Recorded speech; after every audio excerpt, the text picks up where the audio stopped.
Veuillez avancer dans la lumière, Werber.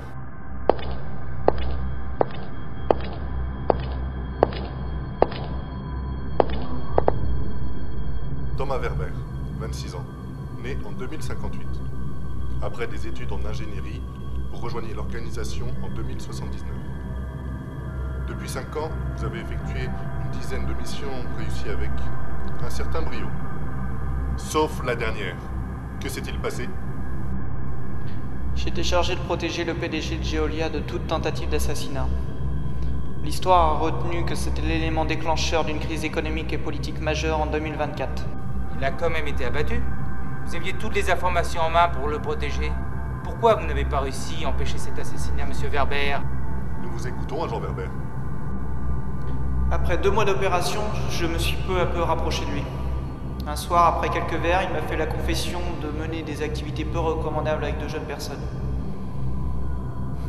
À cet instant précis, j'ai décidé que ma mission était terminée. Mais tout est consigné dans le rapport que j'ai remis à mon chef de groupe. Comprenez bien que vous nous posez un problème moral, monsieur Werber. Nous vous avions envoyé dans le passé pour éviter une crise économique. Vous revenez ici sans avoir accompli votre mission et vous vous cachez derrière ce prétexte qui, aussi honorable soit-il, ne peut en aucun cas vous excuser. Vous savez pourtant quel est notre rôle ? L'organisation a été créée entre autres pour réparer des erreurs du passé. Nous vous envoyons sur place pour empêcher des événements malheureux de ralentir la marche de l'humanité. Notre mission était importante, empêcher une crise économique. Et vous l'avez abandonnée pour sauver une vie ou deux, plongeant par la suite des milliers d'autres dans la misère. C'était une erreur de parcours, je le reconnais aujourd'hui. J'avais le choix entre sauver une vie et en sauver des milliers. J'ai préféré en sauver des milliers. Agent Werber, vous arrivez au tournant de votre carrière où l'échec n'est plus admis. Comme mon confrère vous l'a dit, vous aviez une mission importante et vous avez échoué. Mais au vu de vos états de service, nous consentons à vous laisser une dernière chance. Connaissez-vous la Seconde Guerre mondiale ? Le conflit du XXe siècle débutait le 1er septembre 1939 par l'invasion de la Pologne et clôturait le 2 septembre 1945 par la reddition du Japon. Vous allez avoir affaire aux nazis. Inutile de s'attarder, vous connaissez cette période particulièrement très cruelle de l'histoire, monsieur Werber. Votre nouvelle mission consistera à infiltrer une garnison allemande et à éliminer 3 individus. 3 monstres qui ensemble planteront les graines d'un empire de l'armement sur le sol américain après-guerre. Dans le conflit suivant, nommé la guerre froide, leurs laboratoires de recherche mettront au point une arme dévastatrice qui ne devra pas exister. Vos 3 cibles sont les suivantes. Heydrich Lubeck, l'entrepreneur. Hermann Schwerin, ingénieur en télécommunications. Et Hans Kiel, spécialiste en optique. Ces 3 nazis se sont rencontrés dans la Wehrmacht en France. Et c'est lorsqu'ils sont en garnison sur le mur de l'Atlantique, en 1944, qu'ils sont le plus facilement éliminables aux yeux de l'histoire. Leur disparition, justifiée notamment parce que ce sont des bourreaux, sera un grand bienfait pour l'humanité. Pour cela, nous allons vous faire remonter dans le temps, le 22 juillet 1944, le Morbihan en Bretagne. Pour faire court, vous réveillerez dans un bois. Vous trouverez un paquetage contenant votre uniforme ainsi que quelques effets, notamment vos papiers militaires. Un chauffeur vous attendra à la sortie du bois et vous mènera à Vannes, où le frêle commandement Meringer vous donnera votre ordre de mission. Pour liquider vos 3 cibles, vous avez jusqu'au 5 août 1944 pour réussir votre mission. Ce délai de 15 jours devra largement suffire à accomplir cette mission. Je suppose que vous n'avez pas d'autres questions. 3 hommes armés au sein d'un peloton. Ai-je le droit d'éliminer les autres si je ne peux pas faire autrement ? Non, nous ne tuons pas les autres sans jugement de leur cas. Nous œuvrons pour une société respectable. Ne l'oubliez jamais. Bien que nous soyons une entreprise privée, nous ne tuons pas gratuitement, ce qui nous différencie de beaucoup de gens, notamment des nazis. Étudiez bien le dossier qu'on vous a transmis. Et si vous n'avez pas d'autres questions, allez vous préparer pour le voyage.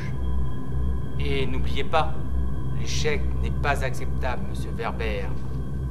Soyez sans crainte, je ne l'oublierai pas.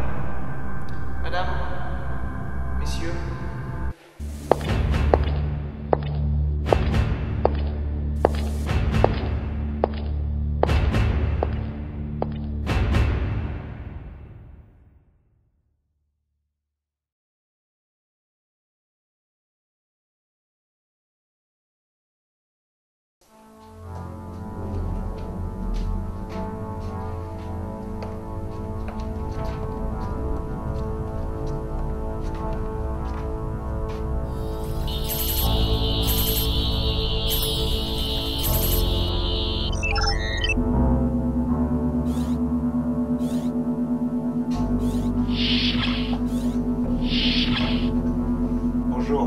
Werber. Vos examens médicaux sont plutôt satisfaisants. Tension artérielle revenue à la normale, rythme respiratoire satisfaisant. Par contre, je n'ai pas reçu votre dernier bilan psychologique. Tenez, voici la note de synthèse du service. Merci. On note chez vous une forte volonté à surmonter l'échec de votre dernière mission au Brésil. Ma prochaine mission sera un succès. Faites-moi confiance. L'évolution de votre situation personnelle ne semble pas vous avoir fragilisé. Depuis mon entrée dans le service, j'étais conscient des sacrifices auxquels me conduirait ce travail. J'ai lu votre dernier rapport. Vous faisiez état de vertige et de nausées pendant le transfert. Les premières heures de la mission étaient particulièrement déstabilisantes. Vous serez heureux d'apprendre que nous avons mis au point un nouveau composé, beaucoup moins agressif pour nos agents. En revanche, le sérum vous fera perdre conscience dès votre entrée dans la chambre d'induction. 15h30. Il va falloir commencer. Prenez cette montre en alliage. Elle vous guidera pendant toute votre mission. Merci.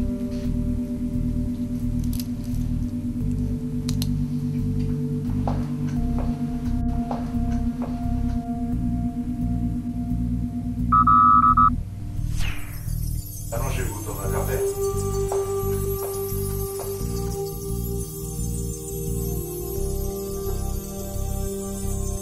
Faites le vide dans votre esprit.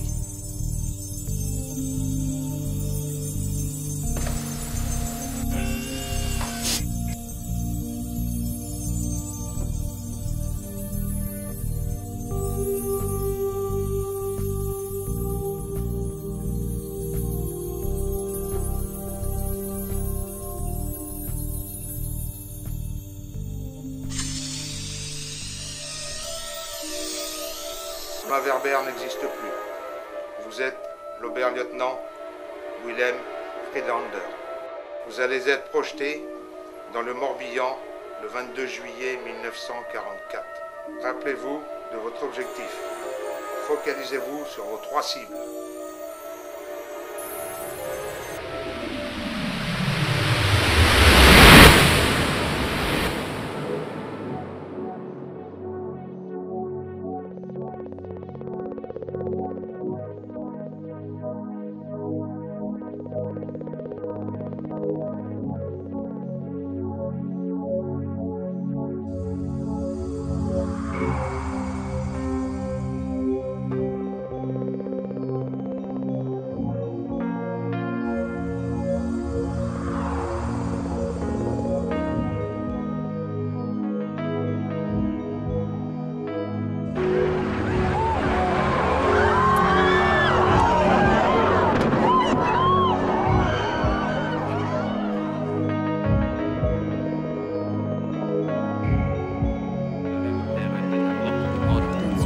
Et la foule attendait impatiemment.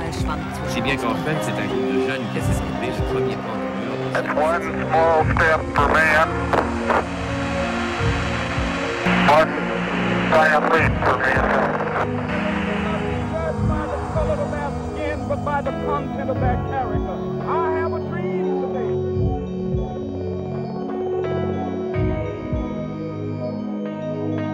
Je vous ai compris.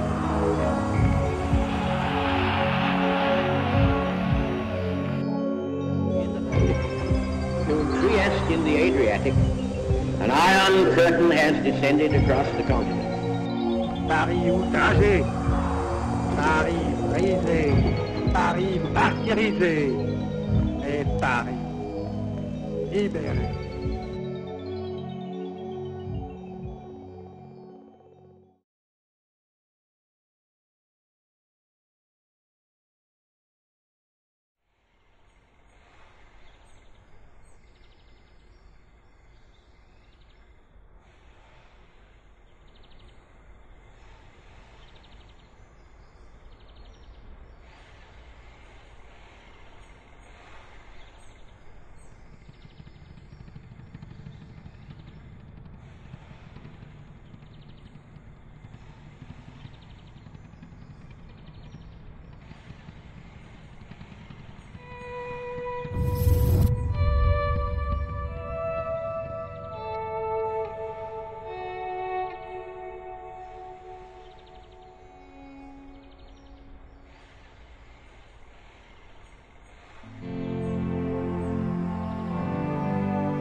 22 juillet 1944, 14h27. Le voyage s'est bien passé. Je suis en Macédoine. Je suis enfin arrivé à ma destination. Il ne me reste plus que 13 jours pour accomplir ma mission. Cela fait maintenant 4 jours que le maquis de Saint-Marcel a été découvert. Les tensions sont à prévoir chez les cibles.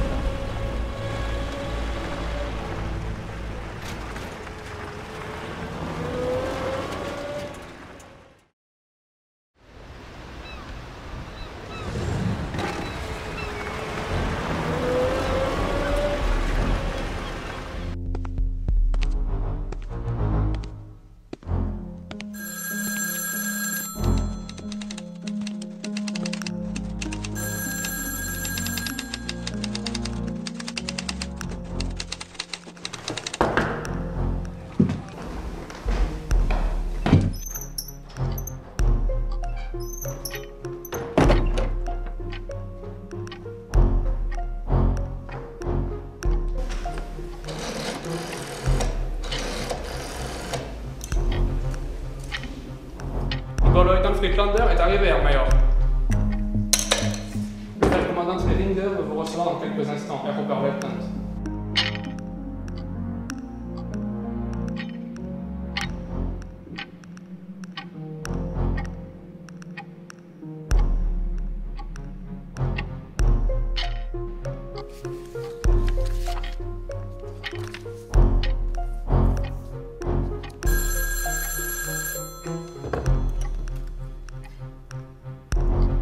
Jawohl, Herr Major. Je vous conduis au bureau du Feldkommandant Schweringer.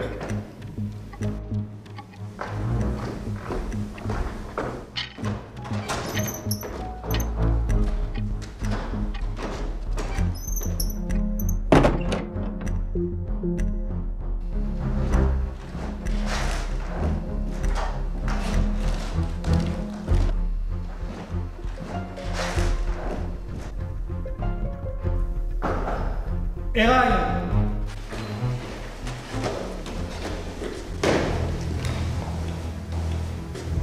Commandant Friedlander.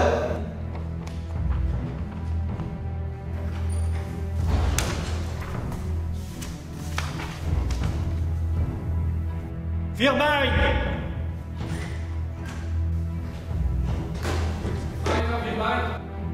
Ce dossier est incomplet. Il manque la photo de l'Oberleutnant Friedlander. Qu'en avez-vous fait? Je ne sais pas, Herr Major. Que dites-vous, Firbein?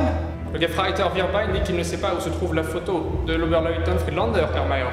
Vous ne savez pas. Votre ignorance pathologique est une preuve manifeste de votre incompétence, Firbein. C'est du sabotage.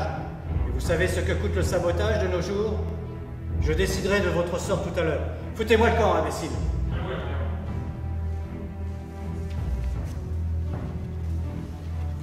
École des officiers de Kiel. Une formation sur le cuirassé Tirpitz. Intéressant. C'est donc votre première affectation? Jawohl, Herr Major.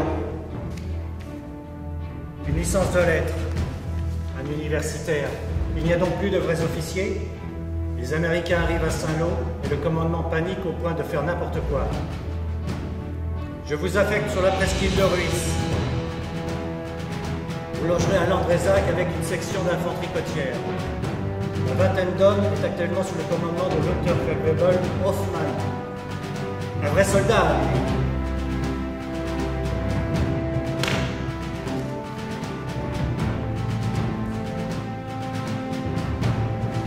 Il les encadre depuis que j'ai dû me séparer de votre prédécesseur. Trompé.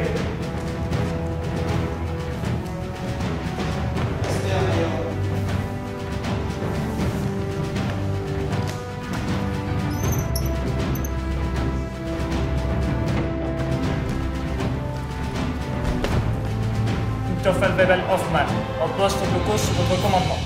Repos. Le chauffeur nous attend, Herr Oberleutnant. Je vous suis. Excusez-moi, monsieur l'officier. C'est pour le nouveliste du soir.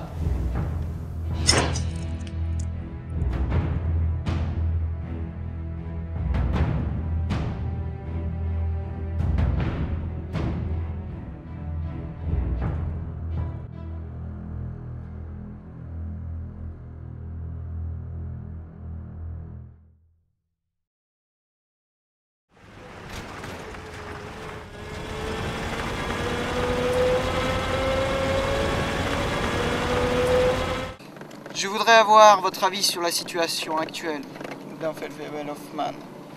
Eh bien, pour être honnête avec vous, la situation est pour le moins délicate. Les civils se montrent de plus en plus hostiles. À titre d'exemple, très récemment, des combats particulièrement violents ont éclaté dans les terres du côté de Saint-Marcel. Voyez-vous, avant, l'avantage c'était que la population avait peur. Mais aujourd'hui, avec la détérioration de la situation, elle a de plus en plus d'audace. Nos patrouilles deviennent assez dangereuses. Parlez-moi un peu des terroristes. Les terroristes ont l'avantage d'avoir une bonne connaissance du terrain et de susciter souvent l'effet de surprise. Mais s'il ne reste que des civils bien armés, nous sommes des soldats, dont la moitié a déjà une expérience du front. Non, je ne crois pas que ce soit là notre principal problème. Dites-moi, Feldwebel Hoffmann, où avez-vous servi avant d'atterrir ici? Dans les marines Soldaten à Leningrad, Herr Oberleutnant. Intéressant. Et concrètement, combien de vos hommes ont une réelle expérience du combat? 4, Herr Oberleutnant. 3 ont participé à la campagne de France et 1 à celle de Yougoslavie. Vous évoquiez à l'instant le principal problème. De quoi s'agit-il exactement? Je faisais référence à l'orientation, Herr Oberleutnant. Nous sommes tournés vers la mer alors que les Américains viennent par les terres. Vous pensez donc que les Américains arriveront jusqu'ici? Je ne vous suis plus très bien, Feldwebel Hoffmann.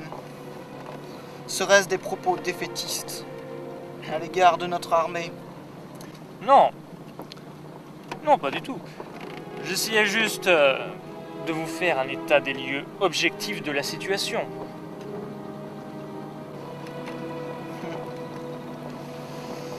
Détendez-vous. Détendez-vous. Feldwebel. Votre remarque est tout à fait pertinente. Les Américains arrivent, soit. Mais nous allons tout faire pour les arrêter. À ce propos, je suppose que vous avez pris des dispositions pour régler notre petit souci d'orientation. Jawohl, Herr Oberleutnant. J'ai fait réaménager des tranchées et des points d'appui pour les tireurs. Vous me transmettrez l'intégralité de ces éléments sur carte. Bien entendu. Parlons plutôt de vos hommes. Comment les trouvez-vous? Eh bien, je dirais qu'ils sont soudés. Oui. Disciplinés. Mais encore? Ils sont obéissants. Ils vous suivront jusqu'à la mort. Parfait. C'est parfait. Je n'en attendais pas moins de leur part.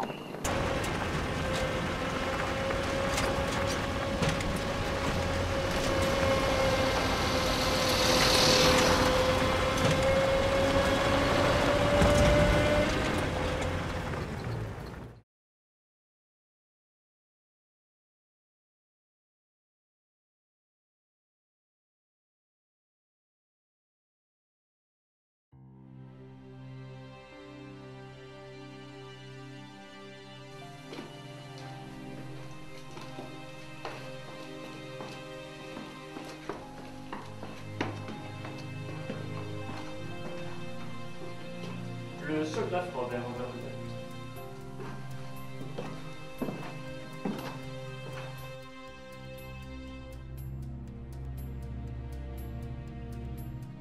« 22 juillet 1944, 18h45. Doute sur l'identité des cibles. Les noms ne correspondent pas. D'après leur visage, il s'agirait de Hoffmann, Freub et Trump. Premier entretien avec Hoffmann. Personnalité intéressante. Homme organisé et franc, il me paraît assez intelligent. Méfiance. J'ai décidé de passer outre mes doutes. Je vais les isoler et les neutraliser. Il me reste 11 jours.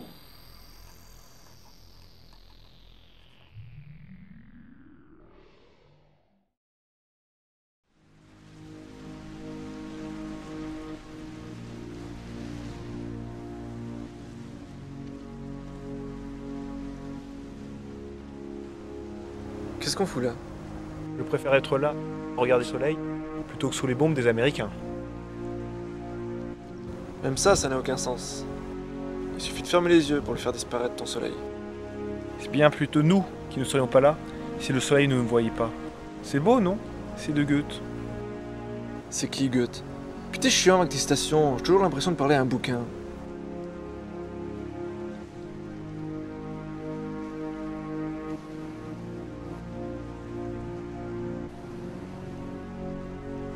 Toute cette eau, ça me fait penser au Styx et à Charon. Hein? Charon, le vieillard de la mythologie grecque. Il faisait passer les âmes de la vie à la mort. Tu sais, dans le fond, on lui ressemble un peu. Ouais. Depuis le début de cette guerre, on en a fait passer de l'autre côté. Charon. On pourrait être ses descendants. Bon allez, je vais pisser.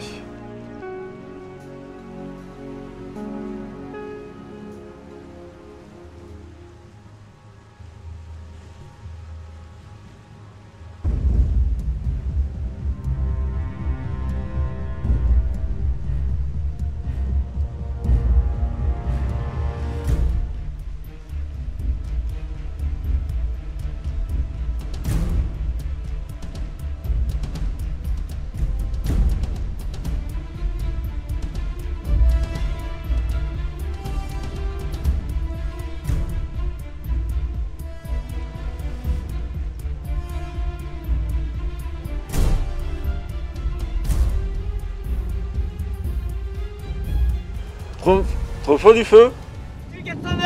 Mais que faites-vous donc, soldats? Ne savez-vous pas qu'il est interdit de fumer durant votre service? Non, Robert Lieutenant, nous étions juste en train de... N'aggravez pas votre situation, soldats! Soyez honnête avec vous-même. Votre comportement est des plus déplorables. Je ne peux tolérer une telle attitude de la part de mes hommes. Pour l'exemple, vous allez me faire une semaine de corvée. Dès la prochaine patrouille, vous serez de pointe et d'arrière-garde. J'attends de vous, et ce dès aujourd'hui, une attitude exemplaire. Dans le cas contraire, je me verrai dans l'obligation de référer au haut commandement. Et je suppose que vous imaginez très bien les conséquences d'une telle mesure. Alors ne me poussez pas à bout. Parfait. Rompez.